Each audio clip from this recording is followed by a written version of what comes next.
15 minute वाला नारा देश में शांति लाने के लिए लगाया गया था और योगी जी ने नारा लगा दिया है कटोगे तो बटोगे। क्या शांति फैलाने के लिए लगा दिया है? ये कौन बता रहे हैं जो 15 मिनट का नारा लगा के शांति फैला रहे थे? वही बता रहे हैं ना। इसे देश के हिंदुओं को मूर्ख बनाना बंद करे देश की सरकार और देश के वो जाहिल अनपढ़ नेता जो कानून तो संसद में बनाते हैं लेकिन कानून को लागू कराने के लिए जब सुप्रीम कोर्ट ऑर्डर करता है तो उसी कानून को पलट भी देते हैं। तो भाई हमारे देश के हिंदुओं को मूर्ख बनाना पहले तो बंद कर दो सारे के सारे। ये देश के अंदर वक्फ बोर्ड जो बनाकर दे दिया। आप बताइए ना 1947 में भारत को जब बांटा गया वही नीति कटोगे तो बटोगे, तो हिंदू को बांटा गया और फिर उसके बाद हिंदुओं के साथ बर्बरता और अत्याचार और 10 लाख से ज्यादा निर्मम हत्याओं को किया गया। तो ये तो संदेश हिंदुओं को पहले ही मिला हुआ है, विपक्ष के द्वारा मिला हुआ है कि हिंदू जब बटेगा तो 47 की तरह लाखों की संख्या में कटेगा। तो क्या गलत कह दिया? वर्तमान में हमारी बेटियां काटी जा रही हैं, हमारे बेटे काटे जा रहे हैं। देश के अभिन्न अंगों को काटने की साजिश चल रही है। देश के कितने अंगों को काटकर इस्लामी आतंकी गढ़ बना दिए गए। इस देश के एक नेता ने भी कार्रवाई करी। हमारे देश के अंदर ब्रह्मोस मिसाइल बनाई जा रही है, सुपरसोनिक मिसाइलें बनाई जा रही है। ये केवल हमें बताने के लिए बनाई जा रही है। अरे पाकिस्तान आतंक का अड्डा बना, हमसे बटा और कटा। जब बना ना तो हमारे देश में जितनी मिसाइल बन रही है झोंक दो ना, वहाँ मानवता की दुआई देने लगेंगे। क्यों? जब देश का बंटवारा हुआ 10 लाख से ज्यादा हिंदुओं का नरसंहार हुआ, तब मानवता की बात नहीं होती। हम तो मानवता को जो सालों साल 800 साल से हम मुकद्दम हो गए हैं इस देश के, हमने दुनिया के सामने संघर्ष किया है। इस दुनिया के अंदर कितने ऐसे देश थे जिन्होंने संघर्ष करते करते घुटने टेके और वो इस्लामी राष्ट्र बन गए।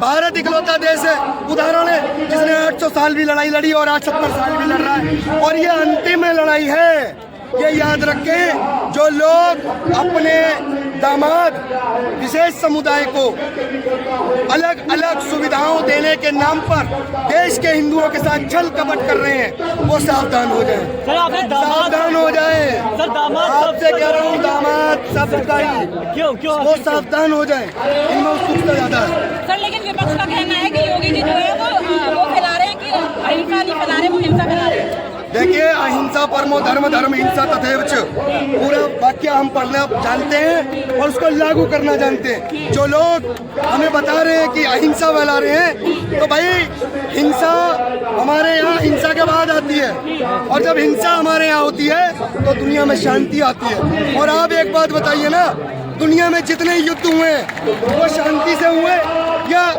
अहिंसा के दम पर शांति लाई गई? जब दुनिया के अंदर एक नियम है कि शांति को लाना है तो बड़ी क्रूरता के साथ निर्मम हत्याएं करके अपने देश की संप्रभुता को बचाने के लिए सामने वाले विधर्मी को मारना ही होगा। उसके लिए क्रूर बनना पड़े तो बनने से पीछे नहीं हटेंगे। देश दुनिया तो यही कर रही है। भारत को शांति का पुरस्कार दिया जा रहा है और उसके बाद हमारे ही धर्म को तोड़ने का कुठाराघात किया जा रहा है। हमारे देश के अंदर जिहादी ईसा और मूसा सावधान, सावधान। जितने भी चादर और बादर वाले सावधान। देश के अंदर हिंदू जागा नहीं है, तुम्हें भगाने की तैयारी कर रहा है। जितनी तुमने तैयारी से हमारे बीच में आकर रहकर और हमारी बहन बेटियों के साथ बर्बरताएं की हैं, बलात्कार किए हैं, धर्मांतरण किए हैं, ये सब हमने देखा है। समय अब बताने का है, तुम्हें दिखाने का है। भारत हिंदू राष्ट्र है, ये तुम्हें मानना होगा, ये बताना हमारा काम है। महाकुंभ में मुसलमानों की दुकानों पर बैन लगाया गया है, इस पर क्या कहेंगे? दुकानें नहीं खोल सकते वो, तो क्या जरूरत क्या है महाकुंभ में इनका? महाकुंभ हमारा, संत हमारे, धरती हमारी, महापंचायत हमारी, ये अब्दुल मियाँ का क्या काम है वो? सर लेकिन देश तो सेकुलर है ना। अरे तो देश सेकुलर है तो पश्चिम बंगाल में क्या सेकुलर की बत्ती बन जाती है क्या? बताइए ना। दिल्ली के अंदर जब दंगे होते हैं तब सेकुलरता का पाठ ये जो आपको नेताओं ने पढ़ाया, ये तब संसद में क्यों नहीं पढ़ के सुनाते?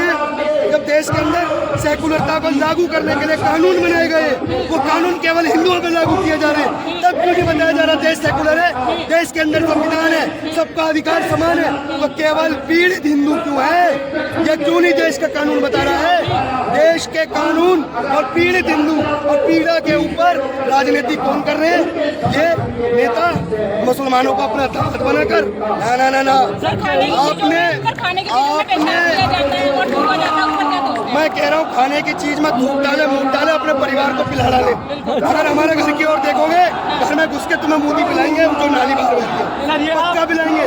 भाई आपको मैं अगर थूक का मूद का पिला दूं, आप क्या करोगी? मुझे गाली दोगी, मारोगी? तो जैसी हरकत करोगे घर में घुस के मैं तुम्हारे घर के बाहर का पानी पिलाने का तुम रखते हैं। लेकिन वो कह रहे हैं हमसे विश्वास करो, हम आगे से ऐसा नहीं करेंगे। विश्वास तो तुम्हारे यहाँ शिया और सुन्नी एक दूसरे में न कर पाए, झक मारने को हमें भ्रम दे रहे हो।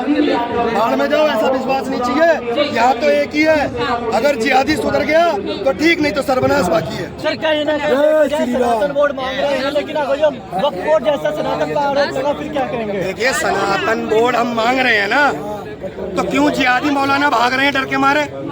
जब उन्होंने वक्फ बोर्ड ले लिया था तो हमारे देश का हिंदू कितना विरोध में आया था?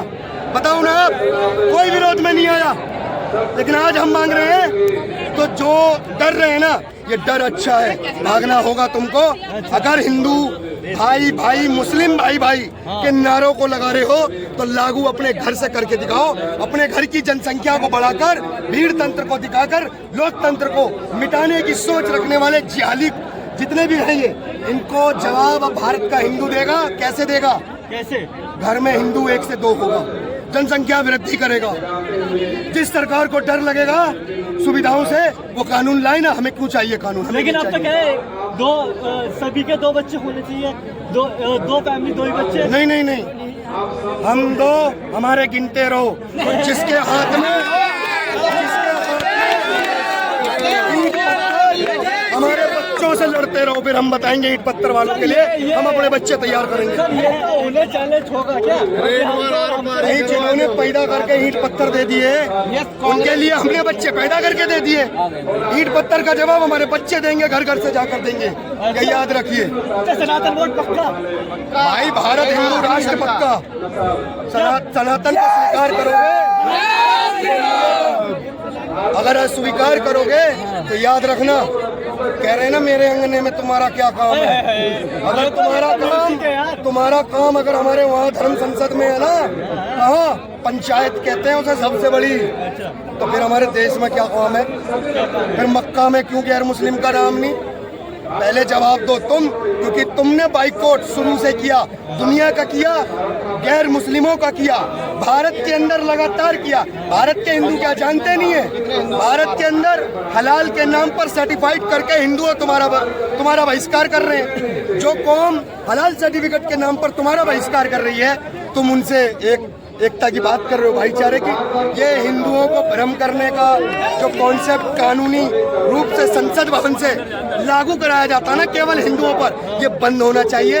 लागू कराना है ना तो संविधान में साफ लिखा है, सबका साथ सबका विकास। यानी ये तो मोदी जी भी कह रहे हैं। चुप रहो, मोदी जी संविधान के अनुसार कह रहे हैं। तुम क्या चाह रहे हो? महाभारत खोल दें हम? सारी सत्ता परिवर्तन हो जाएगी। तुमने सुने होंगे तख्त बदल दिए, ताज बदल दिया, हम बदल देंगे सारे राज जिनके भी राज चल रहे हैं। अच्छा देखो अभी जो है ये कह रहे हैं ना कि सबका साथ सबका विकास। हम मोदी से एक बात कह रहे हैं कि मोदी जी जिसका साथ उसका विकास करो। अगर तुम इस वाली नीति पे चलोगे ना, सबका साथ सबका विकास। अभी मुरादाबाद के अंदर एक गांव पड़ता है, तो वहाँ पे जो है बीजेपी ने कुछ 2200 कुछ कर दिए थे, 2300 वोट। तो वहाँ पे जो है ना बीजेपी को किसी ने वोट नहीं दिया, 0 वोट मिला, 1 वोट नहीं दिया।